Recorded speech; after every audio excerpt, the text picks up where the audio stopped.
Alright, kasama naman ni Paring Orly sa palatuntunan si Nathaniel Cruz, ang aming resident meteorologist. This is becoming more frequent, Katani. Ba't ba ganito ang sitwasyon? At kaala natin yung undoy na nangyari noong 2009 ay mauulit after 10 years o 15 years. Pero mukhang wala pang 3 taon, ito na naman. Kanina doon sa panayam namin sa Pag-asa ay mga 60% daw ng pinagsak na ulan ni Undoy. Yun ang binabagsak na ulan ngayon na dalaho ng habagat. Hanggang anong oras ba natin mararamdaman ito, Mantani?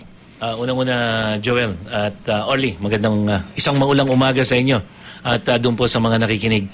Yung naranasan natin, kanina nagtanong din tayo doon sa Pag-asa Station dito sa May Quezon City, yung Science Garden. At isa sa nakuha nating impormasyon ay mula nung kaninang kagahapong alas 8 ng umaga hanggang ngayong mag-alas 8, nagtanong kasi ako mga bandala sa mahigit 200 milimetro ng ulan ang kanilang nasukat sa loob ng 24 oras. 200 milimetro? Sa loob ng 24 hours, in 24 hours, okay? Kung ikukumpara natin yan noong kay Undoy, na alas 8 ng umaga hanggang alas 2 ng hapon, mga 340 millimeters. Talagang matindi yung Undoy, ano? Matindi Undoy. Yun nga lamang, yung dami ng ulan na naranasan natin, hindi rin biro-biro yun. Dahil pangkaraniwang dami ng ulan sa buong buwan ng Agosto, mga 400 milimetro lamang. So yung tinanggap natin kahapon, halos kalahati na nung isang buwang ulan natin. So kahit na hindi kasing dami nung unduyan, sapat na para yung mga mabababang lugar, yung mga lugar na dati hindi binabaha, bahain na rin. Sige, parang kasi yung possibility pa rin, Joel, na 2009 yung Undoy. 2009. Ngayon 2012. Naiisip tuloy, may mga nagtatanong tuloy na ano ba yan? Baka every 3 years ba yan? Or every 2 years? Bakit nagiging frequent yata? Na magkakaroon tayo ng sa isang taon isang matinding pagulan tulad ng... Take note, wala pa itong bagyo. Wala. Yung habagat pa lang ito. Yung Undoy may hangin yun eh. Yun, bagyo yun. Ito, habagat lang eh. So yun nga ang isang pagkakaiba. Dahil si Undoy, isang bagyo na dumaan ng mabagal sa Metro Manila, kaya nagpabaha. Samantalang itong nakikita natin ngayon, malakas na habagat na nagpapaulan. Paano pa sa mga susunod pa? Ngayon tag-araw pa tag-ulan tayo. Hanggang September yan. At pagdating ng Nobyembre, Disyembre, may mga bagyong tumatawid sa atin. Kaya mas lalong, yun nga ang isang, hindi naman nakakabahala, pero yun ang dapat nating paghandaan.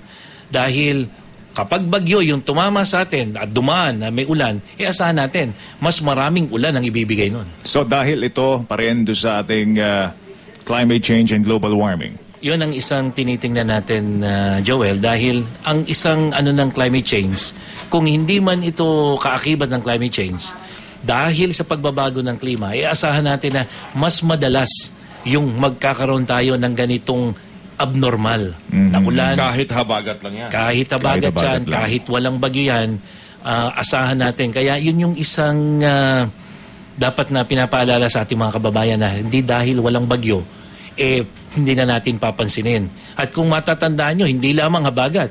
Kahit yung mga thunderstorm na may matinding pagulan, nagdudulot na rin ng pagbaha. At wala ring bagyo, walang habagat.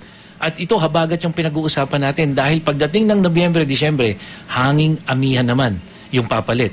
Ano ba yan? Ano pagkakaiba sa habagat ng amihan? Kung habagat, ay yun yung southwest monsoon. Ang binibigyan ng ulan nito, yung western section ng Luzon, Visayas at Mindanao. Ang amihan? Pagdating naman ng amihan, yan yung hanging amihan. Northeast monsoon naman yan. Tinatawag na cold winds.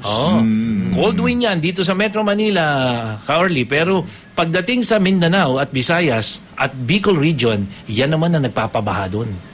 Oo, kaya po minsan panahon ng bear sa kanila yung pagulan. Yun, tama kayo. Basta pagdating ng bear, dito sa atin, unti-unti nang nawawala. Pero nalaman kung may tatawid na bagyo. Pero doon sa Mindanao, lalo na dyan sa Agusan, kaya natatandaan nyo, yung bagyong si Pedring, di ba? Anong buwan ba dumaan yun? Nobyembre. So yun ng naman. Pero dito tayo ngayon, habagat, talagang hindi pangkaraniwan itong naranasan natin. Matagal na pagulan, nagsimula pa yan Sabado nung isang linggo. Ngayon Martes na. At inaasahan natin, ayon dun sa ating Weather Central, ito yung ating ginagamit na pangtaya ng panahon, maaaring hanggang bukas at posibleng sa Huwebes, maulan pa rin, although unti-unti nang mababawasan. But what is so special with this monsoon? Ito ba'y dahil dun sa sinasabi mo, bagyo dyan sa area ng Japan? Japan ba yun o China? At tapos meron pa tayong LPA na sinusubaybayan within the Philippine Area of Responsibility. Nakakadagdag ba ito? Contributory factors ba ito kung matatawag natin?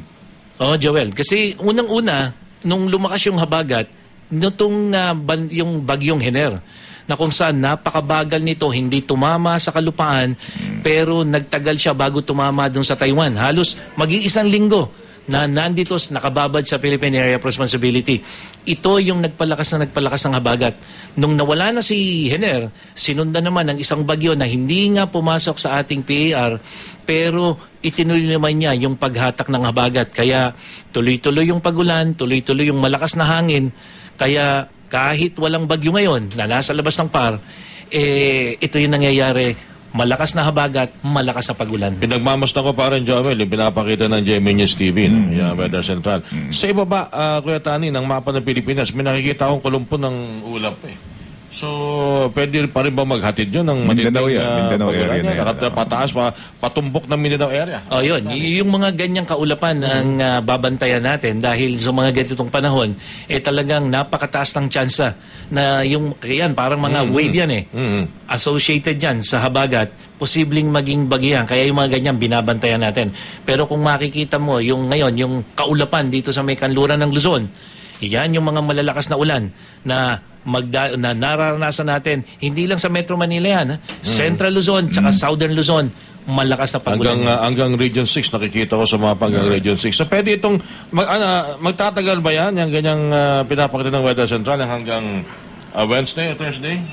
Nakasalalay yan doon sa, kung makikita mo, Kaorly, merong yung bagyong si Haikoy, nandun sa may papuntang China. Yun, paikot na siya. Yun, paikot na siya. pag tumama yan sa China, mabubuwag na yan, hihina na yan.